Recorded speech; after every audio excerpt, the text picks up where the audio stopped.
નમસ્કાર સૌને મારા જય શ્રી કૃષ્ણ। તકિયા નીચે રાખો આ 5 વસ્તુઓ। પહેલું, લીલી એલચી। તમે સખત મહેનત કરો છો છતાં પણ વધારે ફાયદો નથી થતો। આવી સ્થિતિમાં તમારી પાસે તમારા ભાગ્યને દોષ આપવા સિવાય કંઈ બચ્યું નથી। જો હા, તો તમે તમારો ભાગ્યોદય કરવા માટે સૂતા પહેલા તમારા માથાની નીચે એલચી રાખી શકો છો। નંબર 2, 1 રૂપિયાનો સિક્કો।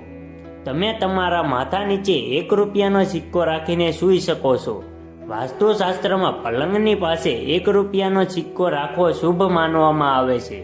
તેનાથી તમારી આર્થિક સમસ્યાઓ દૂર થઈ શકે છે, તમને આર્થિક લાભ અને કાર્યમાં પ્રગતિ મળી શકે છે। નંબર 3, લસણની કળી। વાસ્તુશાસ્ત્ર અનુસાર લસણની કળીને તકિયા નીચે રાખીને સૂવું જોઈએ। તેનાથી નકારાત્મક ઉર્જા દૂર થાય છે।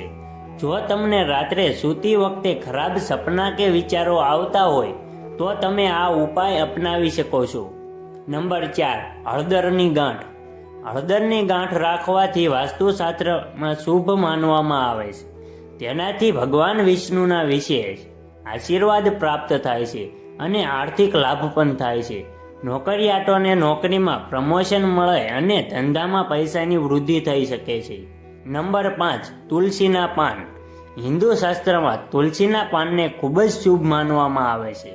ઘરના આંગણામાં તુલસીના છોડની હાજરીથી સકારાત્મક ઉર્જાનો વાસ રહે છે, તેમજ ભગવાન વિષ્ણુની વિશેષ કૃપા રહે છે।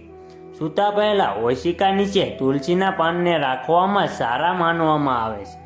જોકે રાત્રે પાંદડા તોડશો નહીં, પરંતુ તમે બપોરે જ એક પાન તોડીને રાખી શકો છો અને પછી તેને સૂતી વખતે તકિયા નીચે રાખી શકો છો। તેનાથી જીવનની તમામ પરેશાનીઓ દૂર થશે અને તમે ધનની પ્રાપ્તિ પણ કરી શકો છો।